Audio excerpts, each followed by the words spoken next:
my boyfriend refused to eat anything I cooked for 3 months. I've been with Mark for 2 years. He's always been particular about food, but when I started cooking more during lockdown, something really weird happened. He would only eat 2 things: takeout or meals his mom made when we visited her house every Sunday afternoon. Every single meal I cooked, no matter how simple or complex, he'd take one tiny bite, make this disgusted face, and immediately push the plate away. I'm just not hungry right now. My stomach feels really off today. Then without fail, he'd order DoorDash exactly 1 hour later and eat an entire meal. At first, I genuinely thought maybe I was just a terrible cook, so I started obsessively following exact recipes from cooking websites, watching detailed YouTube tutorials for hours, even taking careful notes when his mom cooked during our visits. Nothing changed whatsoever. His friends would come over for dinner parties and absolutely demolish whatever elaborate meal I'd prepared. Holy crap, this tastes like restaurant-quality food, they'd rave enthusiastically, but Mark would just sit there, silently picking at his food like it was literally poisoned, then sneak off to secretly order Chinese food on his phone. I started feeling like I was genuinely going insane. Was I really that catastrophically terrible at cooking basic food? I'd spend entire afternoons making his proclaimed favorite dishes, the exact same chicken parmesan his mom had personally taught me, using her precise family recipe word for word. He'd eat massive portions of hers with pure gusto, but wouldn't even finish 2 bites of mine. The breaking point came when I decided to run a controlled experiment. When Mark left for work that Tuesday morning, I drove straight to his mom's house and asked her to make her famous slow-cooked beef stew that he always raved about. I told her I wanted to surprise him with something special. She was absolutely thrilled and immediately made a huge batch. I carefully transported it home, transferred it into my own cooking pot, and added some fresh herbs and garnishes to make it look like I'd been cooking all day long. When Mark came home from work, the rich aroma completely filled our entire apartment. "Wow, something smells absolutely incredible in here," he said, actually sounding genuinely excited for the first time in months. I proudly served him a generous bowl. "Made your absolute favorite beef stew recipe." He eagerly took 1 large spoonful, and I watched his face completely transform. The excitement instantly died. His expression turned cold and disgusted. He immediately set down the spoon and pushed the bowl far away from him.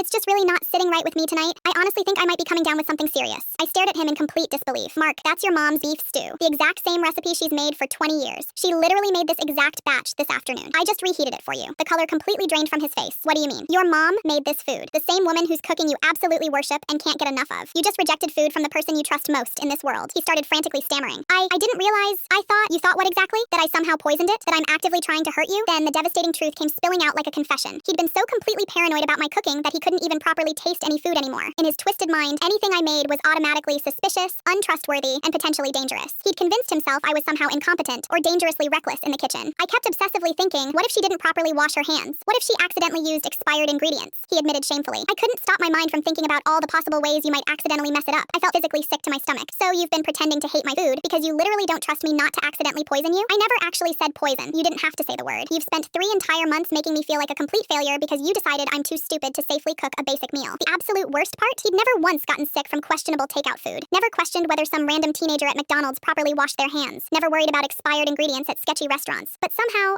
the woman he claimed to love more than anything, was the one person on earth he couldn't trust with food preparation. I walked straight to the kitchen and dumped his mom's precious stew down the garbage disposal. "Pack all your stuff, Mark. If you can't trust me to cook dinner safely, you definitely can't trust me with your heart."